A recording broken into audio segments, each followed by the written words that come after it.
It's a special night here at ABC6. Our sports director emeritus, Ken Bell, is now a Hall of Famer. You heard about it earlier in the newscast, but this time period, between 11:20 and 11:25 or so, this is Ken's time, and it was for over 30 years here on ABC6. Ken retiring from Channel 6 a few years ago, as genuine a person as you see on TV, always shining the light on the sports stories that deserve to be told. Tears in his eyes as he was introduced tonight, heartfelt in every word he speaks, and that, of course, includes his acceptance speech tonight. Here's the one story that I think kind of sums up my view of sports and what I enjoyed most in covering sports. We were carrying the downtown 5K road race, if you remember that.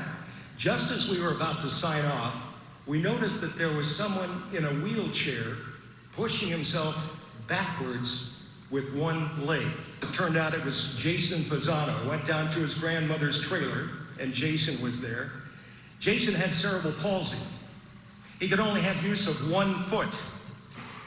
Beyond that 5K, he wanted to complete a marathon. So he began in the middle of the night with some friends helping him alongside. They weren't pushing him, he was pushing himself. He started at 9 o'clock the night before. He got within 100 yards of the finish line, and the BAA officials ran out and stopped him. Well, if you know Jason, you couldn't stop him. He filed suit, won the suit. They had a category for wheelchairs pushing themselves either forward or backward. And he then completed 52 marathons. He wanted to go to 52 because that was one more than Vinny Pazienza's win record. So he wanted to show Vinny what was going on. That's the kind of story that caught my heart and that I thought would inspire the audience and inspire those who maybe didn't think they could do something to be able to achieve something that they didn't think they could achieve. And that's the kind of storytelling and heart that makes Ken Bell a Hall of Famer. We miss those stories every night. Ken's family, they're with him. His family here at WLNE, we are so proud to call Ken a friend and a teammate. It's impossible to fill his shoes, but the man who's tried to for the past 5 years, sports director Nick Coit, now on the Hall of Fame career of Ken Bell. It's been wonderful covering the sports in this area. It was 2017 when our legendary sports director here at ABC6, Ken Bell, signed off the air from full-time duty. Thank you and good luck. He'll be watching. How appropriate, like most athletes, that after more than 5 years, he'd be eligible for immortality. Good evening, I'm Ken Bell. Tonight, Ken Bell is earning yet another honor for his wonderful career. He's being inducted into the Rhode Island Radio and Television Hall of Fame as part of the class of 2022. Being forced to watch tonight's Celts-Nets game was close to cruel and unusual punishment. It's well-deserved for a career in broadcasting that spanned half a century, starting in 1969 at a radio station in his native Colorado. Names really is. What was that? That's your bionic bow tie? My bionic bow tie. We first met Ken in Rhode Island in 1977 when he worked across town at WJAR.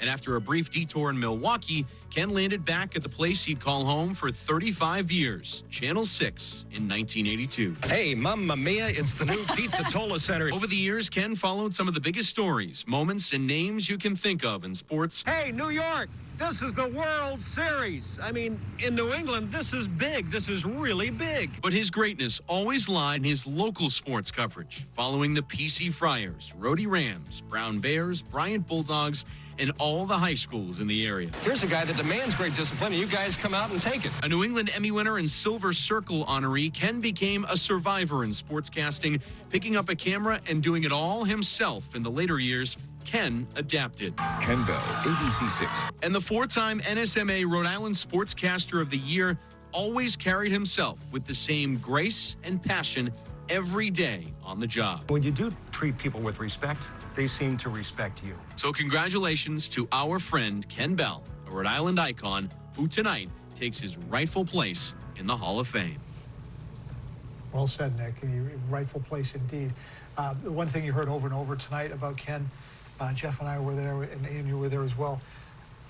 Hall of Famer, yes, but a Hall of Fame person. I mean, the stories, I mean, literally every single person that knows Ken, from the other stations, other people, other walks of life, all the people that know Ken, in his personal life, all those people coming out for that was just incredible. Yeah. Jeff? I mean, it almost gets to the point where you just like, you get almost annoyed. Okay, Ken Bell's really great. We get it. Okay, like he's the greatest person ever. But you know what though? It's sincere, and that's the thing. Like, if you want to leave a lasting legacy in this life, is to be a good person, and that's what Ken Bell does. He's a good person and a hard worker, and that's what makes him so respected. I want to say thanks to Tiffany for holding down the fort here in the newsroom while we were able to go and celebrate Ken. Everything that everyone has said so far tonight, completely true. It's an honor to sit in this chair because Ken Bell sat in this chair, and thanks to him for everything that he's done. We'll be right back.